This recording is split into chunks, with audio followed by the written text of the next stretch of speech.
Behind the heavy oak doors of Clarence House, a single, cold rejection has ignited the most dangerous internal conflict of King Charles's reign. It did not begin with a public statement, a balcony appearance, or a formal palace press briefing. It began over a quiet cup of mint tea in a private drawing room, when Queen Camilla made a stealthy, calculated demand: grant her son, Tom Parker Bowles, an official royal title. When Charles refused, choosing the ancient integrity of the crown over his wife's personal ambition, Camilla launched a covert media operation designed to shatter the king's public image. But what she did not anticipate was that Charles, the man she believed she could maneuver, would strike back with a devastating forensic financial investigation that effectively dismantled her power base inside the palace forever. This is the dramatic, step-by-step breakdown of the hidden war between King Charles and Queen Camilla, a story of weaponized leaks, secret Privy Council meetings, and a marriage pushed to the absolute brink. The initial confrontation unfolded with a quiet intensity that felt like a scene from a high-stakes period drama, but every word spoken was grounded in the harsh reality of modern palace politics. Camilla sat across from Charles in a plush leather armchair, a small tea table between them. She held a cup of mint tea, tracing the rim with her fingers, her gaze steady, composed, and carefully rehearsed. She told Charles she believed it was time Tom received an honorary title, not to alter his public duties, but as a formal reward for his quiet contributions to the royal household over the years. Her pitch was framed with precision to appeal to Charles's desire to be seen as a modern, inclusive monarch. On the surface, the argument had a subtle logic. Tom Parker Bowles had never publicly asked for anything. He had attended numerous high-profile state events, avoided public scandals, and maintained a useful network of connections across London's cultural elite. Camilla pointed out that her son was utterly loyal to the king and unsullied by palace factions. However, Charles did not respond right away. He set down his cup, his eyes narrowing as he calculated the immediate constitutional consequences. Tom Parker Bowles carries no royal blood.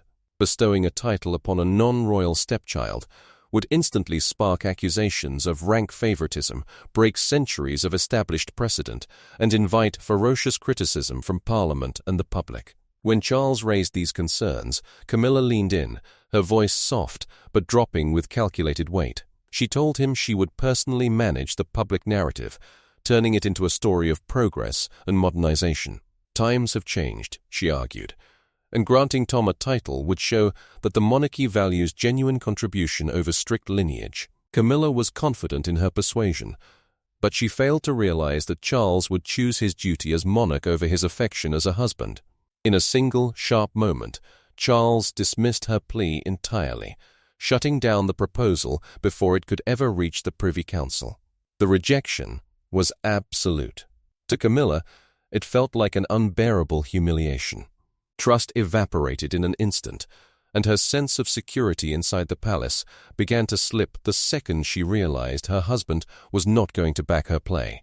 Camilla did not explode. She understood that emotional outbursts in royal circles are lethal. One misstep, and palace advisors would paint her as bitter, unstable, and power-hungry labels that, once applied, the palace machine never helps you remove. Instead, she adapted. She shifted her strategy from persuasion to precision. If Charles would not give her what she asked for, she would target his most prized possession, his public image as a unifying national leader. Carefully, she activated a network of media allies. She had spent decades cultivating veteran journalists and senior editors who owed her favors from the turbulent days when she was just the mistress behind the curtain. The retaliation unfolded at a high-profile charity reception at Somerset House. Inside the grand hall, surrounded by flickering lanterns and ancient stone walls, was the usual crowd of donors, dukes, and reporters with long lenses. Camilla arrived in ivory silk, her smile flawless, playing the part of the gracious royal consort to perfection. Beneath the charm, however, lay a cold strategy. She moved through the room with ease until her eyes locked onto a senior journalist from a major national publication. Raising a glass of champagne, she leaned in close and whispered a single, lethal observation. She murmured that Charles was increasingly relying on Prince William and Princess Anne to handle core public duties, quietly sidelining his own immediate household. She added with a sad sigh that it was tragic to see the royal family so deeply divided. That single seed was planted, and by morning it had grown into a media wildfire. Headlines across the country questioned whether the king was taking sides, favoring Diana's bloodline while pushing his own wife and her family into the shadows. The press drew a sharp contrast between Prince William and Princess Anne as the honored heirs, while Camilla and Tom were cast as conveniently forgotten outsiders. On social media, the hashtag Royal Divide trended worldwide. Camilla said nothing publicly, but her message to Charles was crystal clear. Sitting alone in his private office at Buckingham Palace, surrounded by morning newspapers spread across his mahogany desk, Charles recognized his wife's handiwork instantly. The strategy was familiar. No direct attacks, just carefully worded insinuations designed to raise questions and stir public discomfort. It was subtle, ruthless, and stingingly effective. For Charles, the betrayal cut deep. To the world, the king is supposed to be above family feuds. If the press framed him as a cold, biased father figure who favored one side of his family over another, it chipped away at the moral authority of his reign. Worse still, it reawakened old public prejudices, casting him not as a king of unity, but as a partial figure still caught in the ghosts of his past. Inside the palace, the court began to splinter. Factions whispered in quiet hallways, some defending Camilla, others condemning her actions as reckless. Charles realized he was managing a cold war under his own roof, and he knew he could not allow it to continue unchecked. He summoned Camilla back to Clarence House on a dreary, rain-soaked afternoon. The atmosphere inside was heavy and damp. Sitting across from her by the fire, Charles looked at her with a gaze that was cold and locked onto hers. He told her he knew exactly where those articles had come from, warning her that she was playing a dangerous game that threatened the stability of the entire family. Camilla did not flinch. She offered a faint, sharp smile and delivered an ultimatum. She told him she would only call off her media connections if he agreed to grant Tom the honorary title she had requested. She insisted she was merely protecting what was hers after he had publicly humiliated her. Charles shook his head, his jaw tight, telling her he would never yield to blackmail. Camilla stood up with quiet resolve, telling him that if he refused to yield, she would keep going, reminding him of exactly what she was capable of doing to his reputation. Charles sat motionless, gripping the arms of his chair as a wave of helplessness washed over him. He had hoped that affection and reason would prevail, but Camilla had transformed into a formidable adversary. Over the following weeks, her campaign grew bolder. Anonymous sources, close personal friends of Camilla, began speaking to major broadcast networks and tabloids, painting a tragic picture of a queen consort isolated in a cold palace while her loyal son was ostracized. Online polls showed a subtle dip in Charles's approval ratings, and the king realized he was losing control of the narrative. In the face of an accelerating crisis, Charles decided to strike back, but not through public mudslinging. In his private office at Buckingham Palace, he met with his most trusted legal advisors and issued a quiet, firm instruction: conduct a comprehensive forensic audit of all charitable funds under Camilla's oversight. Specifically, Charles ordered an immediate investigation into the Queen's Outreach Fund, her flagship charitable organization focused on cultural and social initiatives. For months, Charles had noticed unusual financial movements within the fund, including large transfers to private consulting firms with vague operational records. Independent auditors were brought to Windsor Castle under total secrecy, working through the night to examine every ledger, bank statement, and expense report. What the auditors discovered was staggering. While the charity appeared clean on the surface, supporting heritage projects and underprivileged youth, deep cracks were visible beneath the glossy exterior.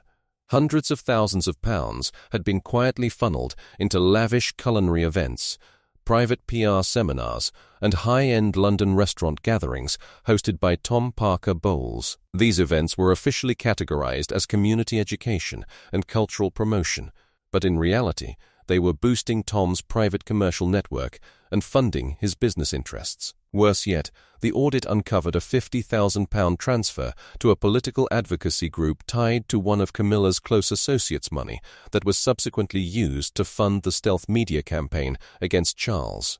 While there was no evidence of outright criminal fraud, the systemic misuse of public charitable funds for personal and political gain was an undeniable violation of palace regulations. If this information ever reached Parliament or the press, it would destroy Camilla's public reputation, drag her son into a massive scandal, and trigger a parliamentary inquiry into the royal budget.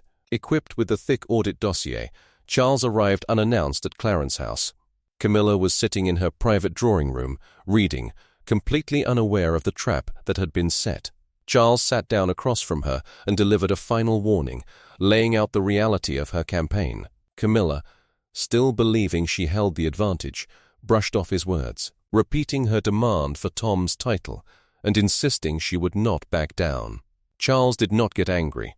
He simply reached into his coat, placed a copy of the audit summary on the table between them, and walked out into the rain without saying another word. That very evening, an extraordinary confidential meeting took place in a secluded room at Windsor Castle. Charles convened a tribunal consisting of Princess Anne, senior legal advisers, and key members of the Privy Council. No official minutes were recorded, and no outsiders were permitted. Charles presented the forensic audit report to the council, outlining the financial irregularities within the Queen's Outreach Fund.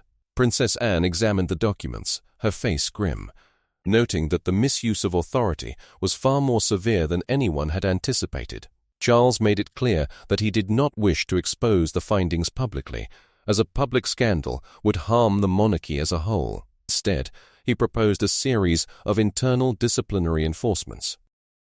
First, complete administrative control over the Queen's Outreach Fund was immediately stripped from Camilla and transferred to an independent oversight board appointed directly by the Privy Council. Second, all funding, project approvals, and commercial ventures linked to Tom Parker Bowles were frozen indefinitely. Third, Camilla's private media access was revoked, and her personal communications team was restructured under strict palace supervision. The Privy Council approved the measures unanimously. In a single hour, Camilla's operational power base inside the royal household was completely dismantled. The fallout was immediate and devastating. Within days, the walls began closing in on Camilla. Official invitations to strategic palace briefings vanished from her desk. Administrative meetings she once led were held without her knowledge. When her private secretary delivered the official notice confirming that her foundation's assets had been frozen and transferred, Camilla crumpled the paper in her hand, realizing that Charles had used the full weight of the state machine to neutralize her. Enraged, she rode straight to Buckingham Palace, bursting into Charles's office and slamming the door behind her. She confronted him with raw fury, accusing him of stabbing her in the back, using the Privy Council to erase her influence, and sacrificing her family to appease Prince William and Princess Anne. She shouted that after all the years she had sacrificed for him, her son was left with nothing, while William received everything. Charles stood behind his desk, exhausted but entirely unshaken. He looked at her with profound sadness, telling her that he had given her multiple opportunities to stop, but her relentless ambition had forced his hand. He explained that his duty to protect the crown from financial and reputational ruin would always come before personal feelings. When he reached out to comfort her, Camilla pulled away sharply, telling him in an icy tone that he had made her an enemy, and walked out. In the weeks that followed, the media storm died down completely. The narrative shifted as Prince William and Princess Anne stepped forward to take on prominent national roles, presenting a unified, impenetrable front for the direct line of succession. Tom Parker Bowles's royal business connections dried up, and his commercial profile receded from the public eye. Camilla was left in a state of profound isolation within Clarence House. While she retained her official title as Queen Consort and continued to appear alongside Charles at formal public engagements, her political power, financial control, and behind-the-scenes influence were entirely gone. She had risen from a controversial mistress to the highest female rank in the nation, only to find herself stripped of real authority by the very man she had spent a lifetime supporting. At a recent official appearance at Windsor Castle, Camilla walked several paces behind King Charles, dressed in dark formal attire, her expression unreadable before the clicking cameras. The public saw a regal, dutiful queen consort fulfilling her role beside the king, but behind the polished facade lay the quiet reality of a royal war that had finally come to an end. King Charles preserved the constitutional integrity of his reign and protected the future of the crown, proving that when forced to choose between personal love and sovereign duty, the crown will always reign supreme.